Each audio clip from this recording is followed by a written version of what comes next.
Hi. I hope everyone's having a wonderful day today. I'm just here really because I want to talk with you guys about the power of branding. Being able to transition from a full-time from a full-time nurse practitioner to going into portrait photography as my full-time job. It's always been a big pivot because oftentimes people think, well, photography should kind of be your side hustle.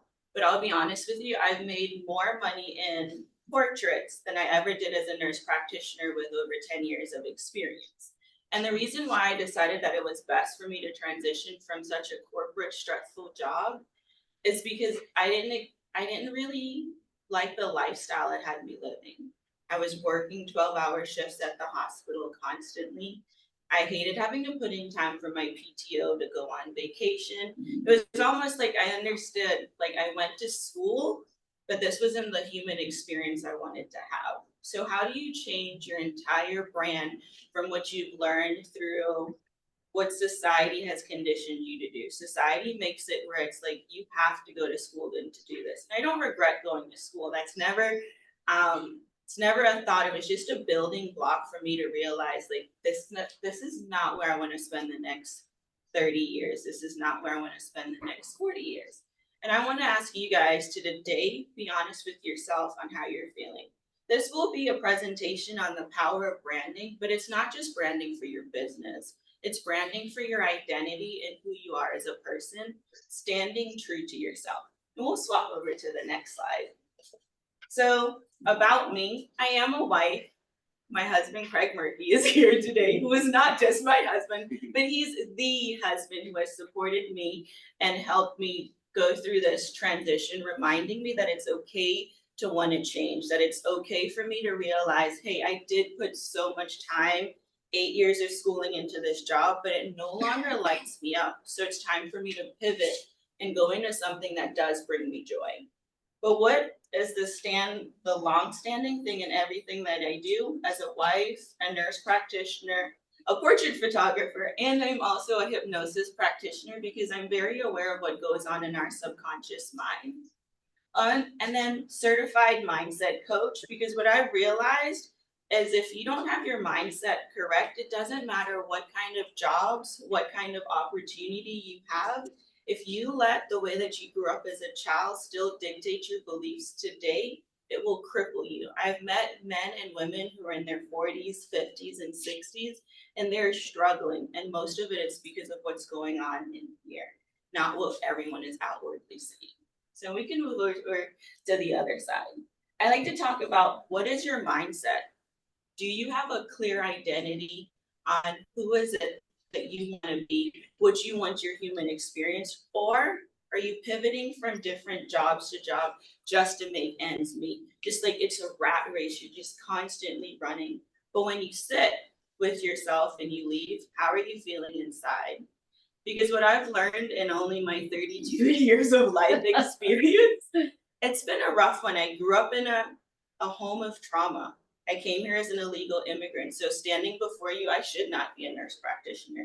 I should not have been able to do these things. I had a GED at the age of 16 and missed 4 years of school. So to the average person, if I were to tell them that I just got my GED and I didn't go to school for 4 years, you know what they're gonna think? They're kind of like, what are you gonna do? You're not gonna do anything. And that is kind of a mindset that people had. And I had to learn to break that for myself because going into foster care, I didn't have a clear identity on who I was. All of my belongings was one day thrown in a trash bag. So I felt like I was trashed and like I was not gonna be anything.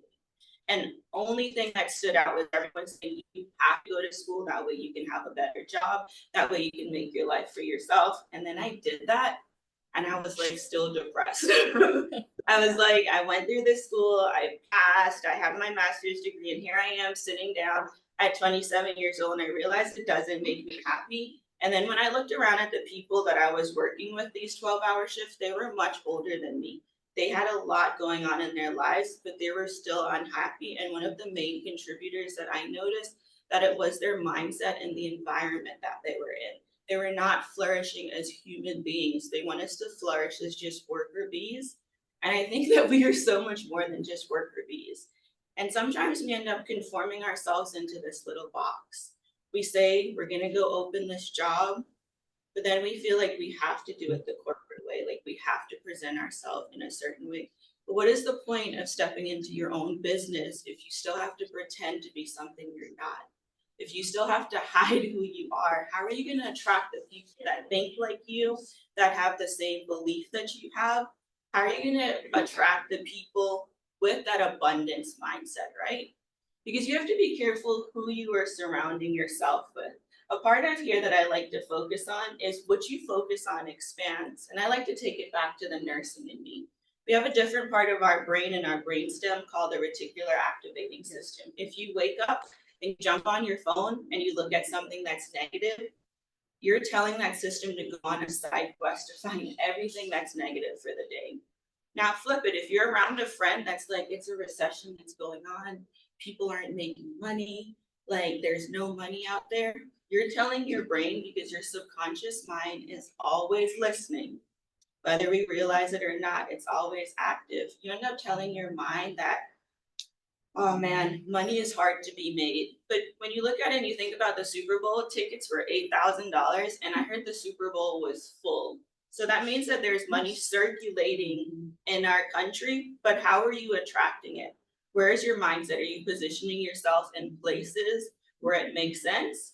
And there's a section on here that talks about moving out of effect. What I never want us to think is like, oh, it's going to be super easy, because I'm not saying that it's not, but your childhood beliefs, the traumas, the way you experience the world growing up, is how you will experience and make decisions in your adult life. So if you grew up in a household that when you went to the grocery store, your mom said, don't you look at nothing when we go into the store because it's too expensive, then you can still continue to go through life and think that investing in yourself is too expensive. Investing in just your headshot, the way you present yourself, the way you show up on social media, that is too expensive. How many of you have an updated headshots within the last 12 months? Okay. How many of you look at your headshots and you're proud of it? How do you feel like when you look at it? Do you feel like it oozes that confidence that you feel in your business? Or when you look at it, you're kind of like, that's a picture of me, and you don't really want to show it. So if you have a headshot or a branding picture that you're not comfortable of showing online, how do you think you're going to put that picture into the world? How do you think you're going to show up? If you don't like it, you're going to post it real quick and log off, and you're like, oh, I hope some people like it. But what if you're using your branding pictures to tell a story, to tell about what it was like when you first bought your home, what it was like when you first had your first financial client, when you were teaching them how to balance a checkbook? What about just sharing your story with your portraits? That's a part of branding. It's also how you show up. If you show up on social media or wherever it is you're showing up in a negative mindset, in a desperation mindset, that's what you're going to show your clients. If you're like, oh my God, I have got to get this client so I can make some money, people pick up on that. Like that is energy. And personally, I don't like when I feel that energy. So I would never want anyone else to make sure that that's the kind of energy that they're showing up to their business meetings in. So your brand is not only the picture, but it's your thoughts. It's how you show up around the people. It's what you're also putting out into the environment. I try to say that my brand, it's bubbly. I try to make it myself because I've lived a life where I was not myself, and it honestly almost made me go crazy. So it's best for me that I've learned is if I can run a successful business that is over 6 figures, and I've made a ton from it, that it really comes back to my mindset, because this little girl really should not be doing what she's doing, especially listening to my stepdad. I was never supposed to be anything without him, and here I am, I've accomplished all of this stuff. Gratitude, right? Can you be thankful for where you are now? A lot of people, they're looking way into the future and they're like, I'm going to have that $1 million business, and when I have it, I'm going to be thankful. But what about being thankful for what you have now? What about being thankful for the one client? Okay, now what about the client that says no to you? You know that you have the best thing you can offer them, but they tell you no. Are you going to sit there and ruminate over that client? She told me no. No one else is going to buy my stuff. No one else is going to book this. No one else is going to book me for that. Or can you flip it in your brain where you can become thankful for that rejection? I am. I am an expensive portrait photographer. That's no joke, and it's because of my background. If I'm a nurse practitioner, I have to make it pictures more than what I made as a nurse practitioner. When someone tells me no, it's not a negative mindset that spirals off. It used to be. But I had to make a reframe. When my client tells me no, that means that they're allowing space for the right person who can invest with me to come in. It also means that they're not putting themselves in a situation where they're going to love all of these beautiful portraits and not be able to afford it. So the next time you hear a no, make sure that you are saying that you were so thankful for this no, because now they've created space for the right opportunity. Same thing when you're looking for a job. Maybe you've been turned down 3, 4, or 5 times. What is your brand, your identity on the inside when that job turns you down? Maybe that wasn't the right environment for you. Maybe you'd have gotten the job and it would have paid you more, but they would have treated you super bad and you had to lose yourself again. I never want anyone to have to lose themselves. So we'll go and talk about a growth mindset. We can go on to the next slide. Growth mindset, right? Do you have a cap on what you feel like your profitability in your business is going to be? Sometimes we open a business and we say, man, I just need to make more than I made at that last job or just a little bit. What you speak is what's going to come to fruition. So if you ask for, I always say nothing more or less, right? So if I ask for just this $5, I might only find that $5 outside. And then I might say, oh, thank you. So I like to think about it with God as an example. I mean, I am a Christian, so I always like to do that. You ever say, God, I really need some money right now? And then you go outside and you find a dollar bill and you're like, oh, okay, I found the dollar bill. You've got jokes. I did get some more money. But how many of you are being very specific in what you need to make in a month? How many of you are just throwing a number out there and you're saying, maybe just $5,000 this month and it'll get me just by. But what if you really need a $10,000 month so you can pay your credit card off? What if you really need a $10,000 month that way you can put some money into savings? So I run a profit first business. How many of you operate on profit first? Okay, we've got a few. So for the ones who are not profit first, during the pandemic, having a profit first business saved me. It allowed me to still be able to pay myself to open my studio. And but that was because I got to a point where I was no longer just living out of my business to survive. My business was paying me monthly, paying itself, and putting money for rainy days like the pandemic. So this is Mark Ruhlman. He is a financial advisor. When you look at him, does he feel like someone you can trust? When you look at that picture, does it feel confident? Let me ask you, are you really going to trust your financial advisor if he just has a cell phone picture up?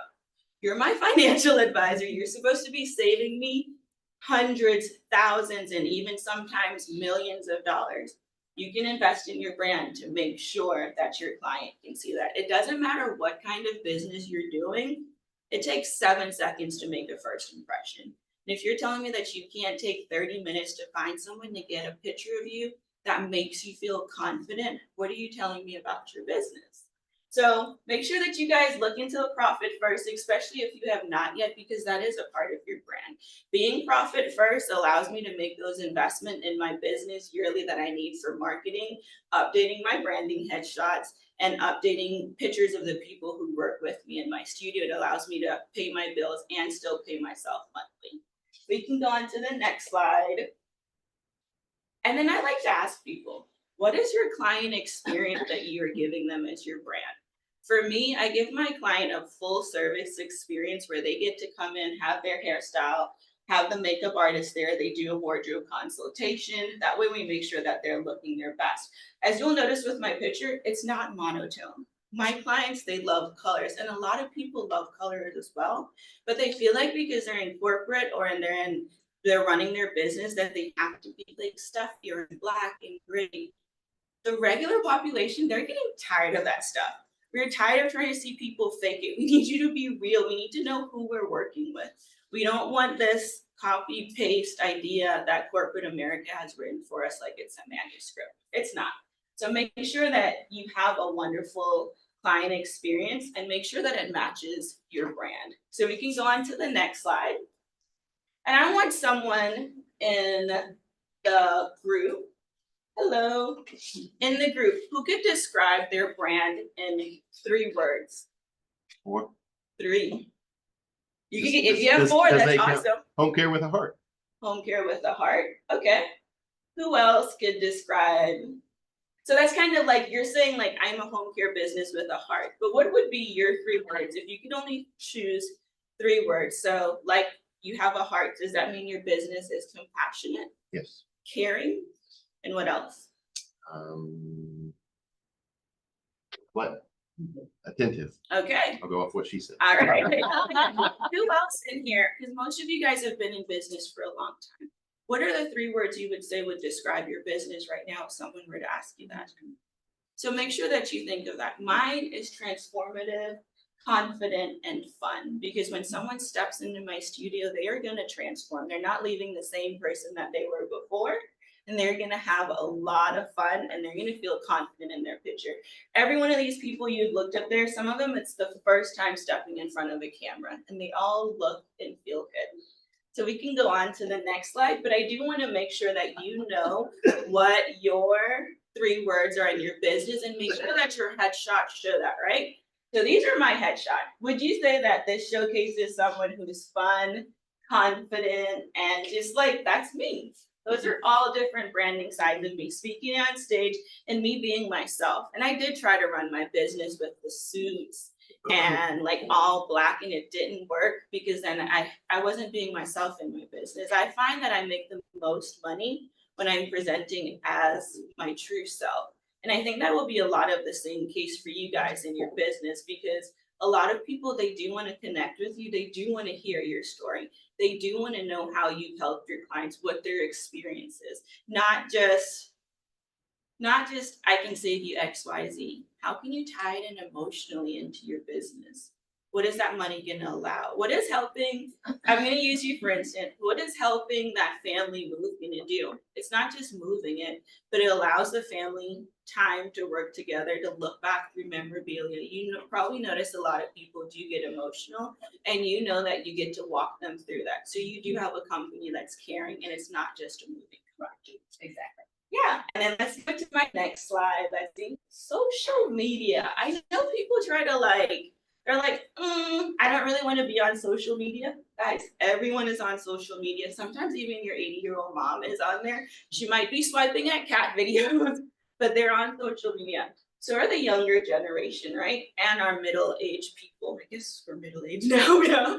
They're also on there. So you have a home care building. Yes, you are reaching the people when you do go into the facilities. But what about the family that's sitting on there and scrolling on social media, and they need to know that there is a home care business with a heart, and how it's compassionate and how it's taking care of their family? So how can you show that on social media and show up? I tell my clients who use their branding pictures, like they use it for their clients' reviews, because why? A picture with a review, a picture with your name on it, that's going to stand out more than just a block of text, because your brain stores information in pictures. If you were to ever look back at a memory in your body, even the happiest moment, your brain will have it stored as some sort of picture. And then we'll go on to our next slide.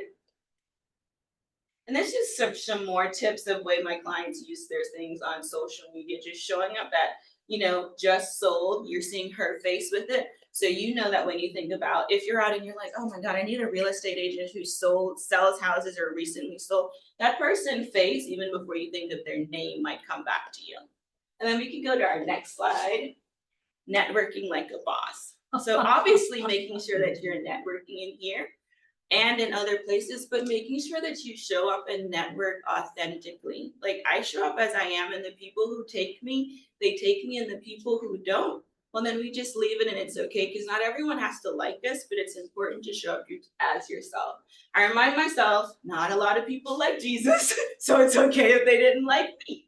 And I just show up and tell my clients to show up however they want to, especially when networking, because for any BNI member, we know that visibility is credibility, and credibility means profitability, but you want to make sure that you're showing up very authentic, because if you're not, people can feel that from a mile away. And then my last slide is just here about what questions do you have for me today? So this is a lady where I did her branding session. She writes novels, but she also helps people publish it.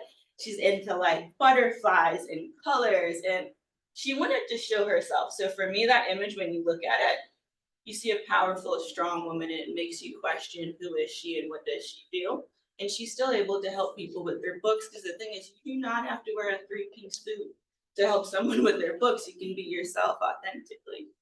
But that's all I had for you guys today. Did you guys have any questions for me? And then my last pledge is just like how you guys can follow me on social media to learn more, because I post like really cool tips on there. And then I also try to do, aside from just the tips, we have like specials whenever we do branding sessions for our client, because we know that not everyone wants to come in for a full session, but they might just need like a quick updated headshot that still shows confidence. You guys can always reach out to me on social media and let me know any questions that you guys might have today. Do the people come to your studio, or do you ever go to them? They come to my studio, but then also like we just photographed the whole team of Medtronic, so we went to their location. So we do go to some clients' location. It's gonna really depend on their investment and what kind of sessions they want to do. The quick express one, they come to the studio, but if they're needing like a full personal branding, like a law office, a spa place, or even like a home care facility, if you guys had a facility, we do come out and photograph the whole place and get like team shots and things like that. Yeah. Yeah. Did you guys anyone else have any questions for me? I know. Oh, yeah. You can help me with this, because I struggle to photograph people's homes inside, because what they're going through is personal to me. And people will ask me, why don't you put pictures up on the website or videos? But to me, it's such a personal experience to them to have to do what they're doing. I think asking permission. Yeah. If you go on TV, there's documentaries of my 600-pound life. There's watch my mom go through surgery. You get on TikTok, there's a ton of things. I think just consent. Hey, is it okay for me to record this? That way someone else who's having this experience, they know that it's possible for you to come and help them. Because sometimes people may think, oh my gosh, my house is so overpacked that I'm gonna be too scared to invite you in. But they see on your social media that you show up, you clean it out, you're before and after, and you're not judging them, you're giving love, then yeah, they're gonna wanna work with you. But I always ask consent. Even like my pictures on here, it's always like, hey, is it okay? Because sometimes I share videos of my clients crying, but they're okay with that moment being shared so other people can experience it. Yeah. Okay, and if you guys have any other questions for me, I'll be back here. Thank you guys so much for listening. And Thank you so much for having me. It's such a good thank you for having me. Oh, great. Good job. Good job. All right.